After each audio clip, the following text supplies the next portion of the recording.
हा व्हिडिओ त्या सगळ्या लोकांसाठी आहे ज्यांना सगळ्याच बाबतीत लाज वाटते. लोकांसमोर बोलण्याची, लोकांमध्ये मिसळण्याची लाज वाटते, संकोच वाटते. कोणासमोर भाषण देताना त्यांना लाज वाटते, लोकांसमोर काही बोलताना, आपलं मत मांडताना त्यांना लाज वाटते, कुठलेही काम करताना त्यांना लाजच वाटत असते. या व्हिडिओमध्ये मी तुम्हाला 6 गोष्टी सांगणार आहे ज्या करून तुम्ही तुमचा संकोच कायम दूर कराल आणि लोकांमध्ये आत्मविश्वासाने मिसळू शकाल. तुमचा संकोच, तुमची लाज बाजूला ठेवून जेव्हा तुम्ही लोकांमध्ये आत्मविश्वासाने मिसळायला लागाल ना, त्यावेळेस लोक तुमचं म्हणणं ऐकतील आणि लोकांवर तुमचा प्रभाव पडेल. पण लाज वाटते, संकोच वाटतो म्हणजे नेमकं काय? तर तुम्हाला लोकांसमोर बोलण्यात अनकम्फर्टेबल फील होतं, अनकम्फर्टेबल वाटतं, भीती वाटते. तुम्हाला संकोच वाटण्याची कारणे नेमकी काय आहेत ते बघूया अगोदर. सर्वात पहिलं कारण म्हणजे आपल्या मनात असणारी भीती, ते म्हणजे लोक काय म्हणतील, लोक माझ्याबद्दल काय विचार करत असतील, माझ्या मागे मला काय म्हणत असतील, हा असाच आहे, हा तसाच आहे, हा सगळा विचार तुम्ही तुमच्या मनामध्ये अगोदरच करून ठेवता.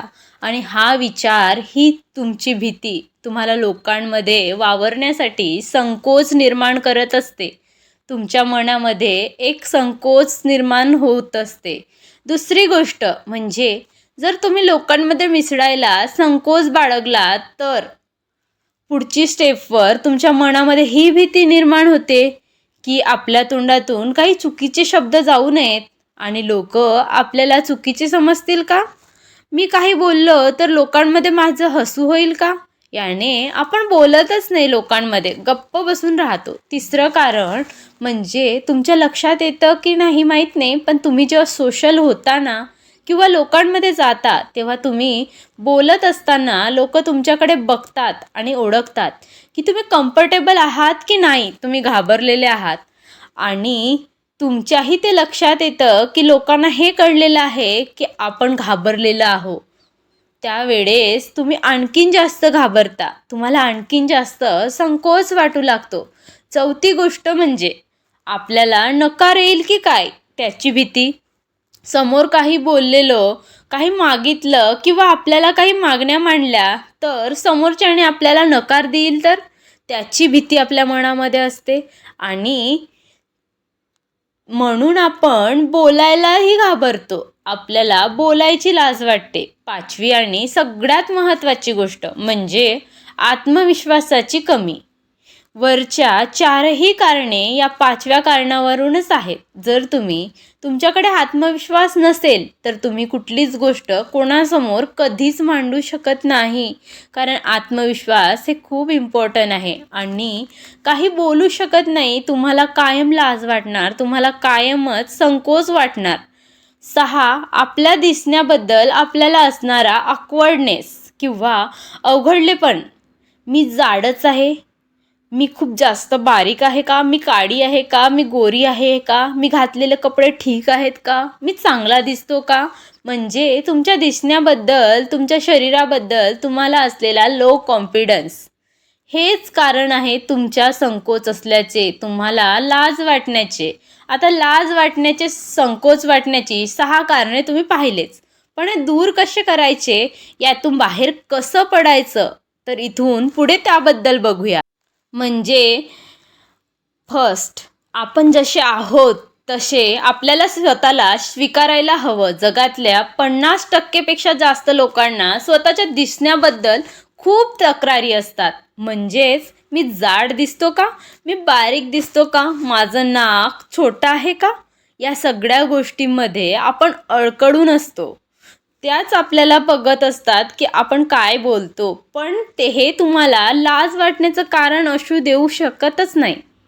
तुम्ही जसे आहात तसं तुमचं दिसणं आहे, जसंही असेल तसं ते स्वीकारा.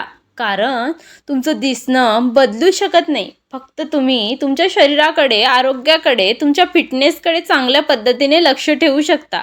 हे मात्र तुमच्या हातात आहे आणि तेच करा. दुसरं, आपल्यामध्ये असलेल्या भीतीचा सामना करा. जी काही भीती आहे ना, त्यापासून दूर पडू नका.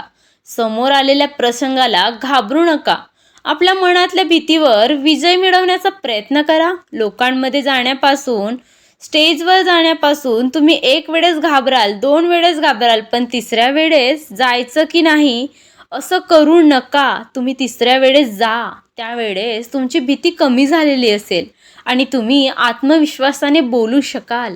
3री गोष्ट, आपल्या चेहऱ्यावर असणारा संकोच म्हणजे भीती, या सगळ्याचे रूपांतर आपल्या हास्यामध्ये करा. तुम्हाला भीती वाटली तर चेहऱ्यावर एक स्माईल द्या. छान जगताय. सगळ्यात सुंदर जे आहे ना ते म्हणजे तुमचं स्मित हास्य.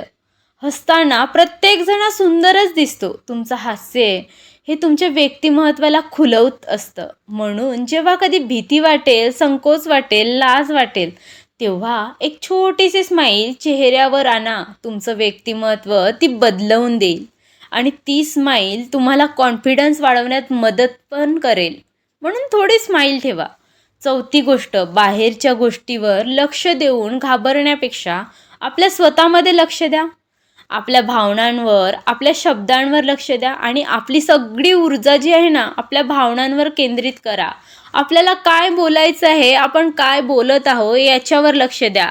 आणि हे जेव्हा होऊ शकेल ना तेव्हाच तुम्ही आजूबाजूला लक्ष देणे सोडाल.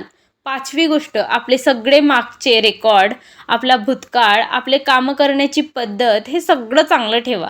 तुमचा आजचा वर्तमान तुमचा उद्याचा भूतकाळ बनेल. म्हणून आज चांगले कामं करा. आपल्या कामाशी इमानदार राहा. आपले काम चांगले करा आणि ध्येय मोठी ठेवा. आपल्या ध्येयासाठी, स्वप्नासाठी केलेले काम, ती मेहनत हाच तुमचा रेकॉर्ड आहे. तुम्ही तुमच्या कामाबद्दल, तुमच्या स्वप्नाबद्दल समर्पित आहात हे तुमच्या कामातून दिसू द्या. आणि हा तुमचा रेकॉर्ड तुमच्या चांगला असेल तेव्हाच आपोआप तुमच्यामध्ये तो आत्मविश्वास येईल.